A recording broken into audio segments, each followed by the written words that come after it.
दिल्ली में भी कांवड़ यात्रा को लेकर सुरक्षा और तैयारियां फुल प्रूफ कर ली गई हैं। दिल्ली पुलिस की ओर से भोले के भक्तों के लिए क्या खास प्लानिंग है, जिससे कि उनको किसी तरह की परेशानियों का सामना न करना पड़े। देखिए एक रिपोर्ट। 11 जुलाई से कांवड़ यात्रा शुरू हो रही है, लेकिन उसके लिए दिल्ली प्रशासन और दिल्ली पुलिस दोनों ही मुस्तैद हैं। इस बार यात्रा को लेकर खास तैयारी की गई है। शाहदरा को 3 जोन में बांटा गया है, जो अप्सरा बॉर्डर से शुरू होकर शाहदरा फ्लाईओवर तक है। इसके अलावा शाहदरा में 2 छोटे जोन आते हैं, एक केशव चौक से फर्श बाजार तक और दूसरा विवेक विहार जोन, जिससे कांवड़ यात्रियों को किसी भी तरह की कोई परेशानी ना हो। साथ ही 700 जवानों को तैनात किया गया है। ड्रोन कैमरों से निगरानी की जाएगी। साथ ही बाबा के भक्तों के लिए 18 कैंप भी लगाए गए हैं।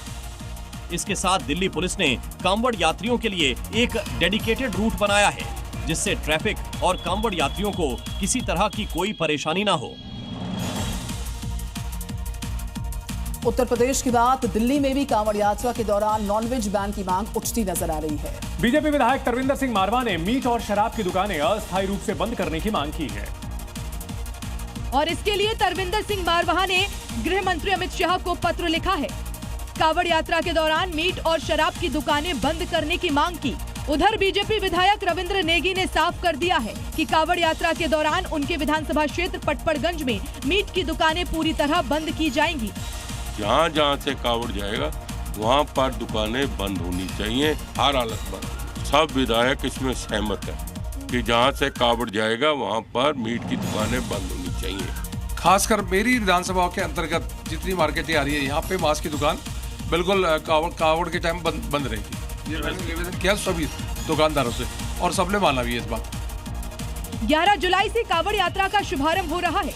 ऐसे में कांवड़िए पवित्रता के साथ गंगा जल लेकर आते हैं। ऐसे में कांवड़ यात्रियों की पवित्रता के लिए ये मीट बैन की मांग उठ रही है।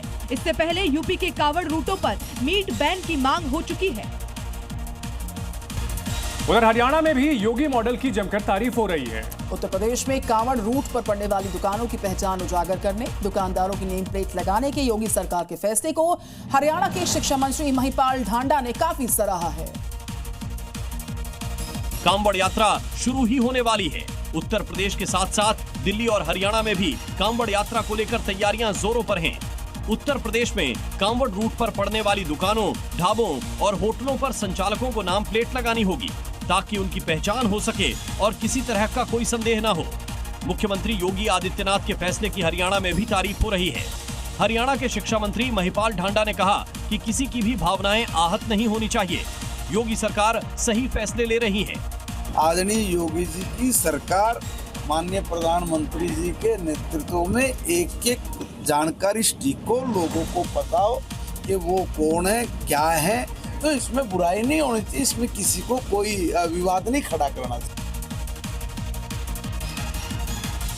संघ की ओर से शताब्दी वर्ष के दौरान हर घर हर गांव तक पहुंचने का टारगेट रखा गया है। संघ ग्रामीण और शहरी क्षेत्रों में हिंदू सम्मेलन आयोजित करेगा। हालांकि संघ के इस आयोजन पर कांग्रेस की ओर से सवाल भी उठ रहे हैं। शताब्दी वर्ष पर संघ ग्रामीण क्षेत्रों में, मंडल और शहरी क्षेत्रों में बस्ती स्तर पर हिंदू सम्मेलनों का आयोजन करेगा। हिंदू सम्मेलनों में उत्सवों, सामाजिक एकता, सद्भाव, पंच परिवर्तन जैसे विषयों पर चर्चा होगी। शताब्दी वर्ष में संघ की ओर से हर गांव, हर घर तक पहुंचने का टारगेट रखा गया है। संघ के इस आयोजन पर कांग्रेस ने सवाल उठाए हैं। कांग्रेस नेता प्रमोद तिवारी आरएसएस के सम्मेलन को ध्रुवीकरण, नफरत और अस्थिरता फैलाने वाला बता रहे हैं। इतिहास गवाह है, जब कभी आरएसएस ने ऐसा कुछ किया है, पोलराइजेशन होता है, नफरत होती है और फिर देश में आग लगती है। देश में संघ के 58,964 मंडल और 44,055 बस्तियों में 1,01,019 जगहों पर हिंदू सम्मेलन आयोजित होंगे, जिन पर अब राजनीति शुरू हो गई है।